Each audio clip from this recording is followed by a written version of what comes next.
I really haven't seen as much of the UK as I'd like to. So I'm really looking forward to dedicating the next year or so just to travel into new places. We've actually booked the Lake District for We have. next month. We're gonna do a bit of hiking over there. And I think as a man, you as a classy gentleman, you need to have that balance. You need to go to nice places. You need to dress well.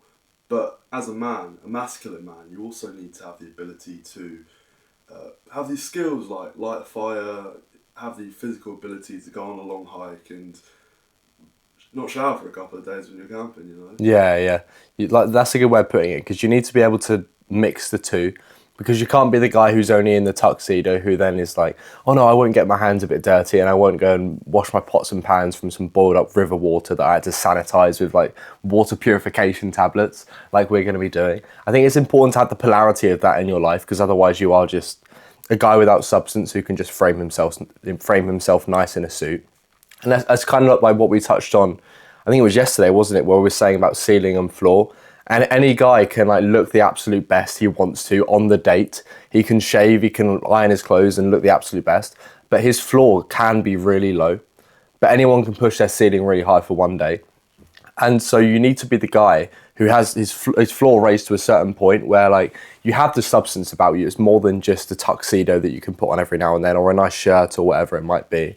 So I think that's really important to actually have substance, and that's one of the good ways of doing so. That's the thing. Like the thing is with a lot of guys, like myself included, for such a long time, I would just do the same things each and every day. But to like well and truly become a great, successful man with substance about him, you need to change the stimulus in your life. It can't be a habit tracker.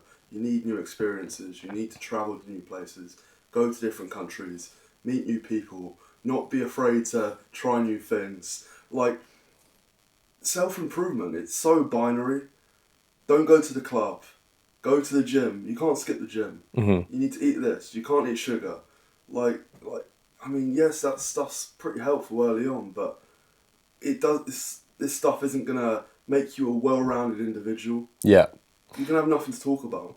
Yeah, and that's something that you and I have discussed a fair bit, isn't it? Even yesterday we were talking about that. Is how the guy who, I can't remember what example we used in particular, I think it was drop shipping, wasn't it? And we said if all he focuses on is drop shipping, drop shipping, then yeah, well and good, he's going to go and make a bunch of money. But when he actually goes out into the street, what's he going to be able to talk about? Probably not very much, because there's a lot of topics that, well, when it comes down to being a man, most guys do the work in gym, as you just said. Now, naturally, gym, of course, is an overlap with women, but it's kind of different. They train different muscle groups, etc., primarily. Obviously, they train legs a lot more than what guys do, for example. But you can't though go and talk to women about your drop shipping course or personal brand or whatever you have, and you're not going to go and talk to them about, yeah, I was training biceps, doing bicep curls all day the other day. Yeah. So what are you going to talk to them about if you're not a man of substance who isn't going and testing himself and trying new things in life? Yeah, and that's the thing. I'm not saying anyone has to like go do a university degree or anything, but I found a correlation with these young guys. They learn about micro topics, drop shipping, like whether it's the gym, all these little things that most people, when you have a conversation, when you tell someone about your push-pull leg split, they're going like, well, what the hell is that all about? Like, you can't have a conversation about it. But obviously, guys at uni, they're like partying every night. But these people, they learn about macro topics. They learn about whether it's economics, history. So I think you need the best of both worlds. You can't just spend all your time in the world of drop shipping or appointment setting, because it's well and truly not going to get you anywhere. Mm-hmm. So I urge everyone watching this video, and this goes for myself, it's why I've actually gone ahead and started a university course. Just dive into things that you're interested in. We touched upon this in the last video as well, but I think that's such an important thing. I'll just drive it into everyone on my YouTube channel all the time. But yeah, I'm really looking forward to sort of dive into life setup a bit more. Yeah, that's the big one for me. That's the one that I always get excited about. Like, I made that video the other day. And I was really excited when I did so because it brought back like an excitement in the whole life setup thing. And sometimes it's quite easy to forget whereabouts you're at in life or kind of what you're doing it for. And actually, we touched on this earlier and we were saying about mood boards and things and goals.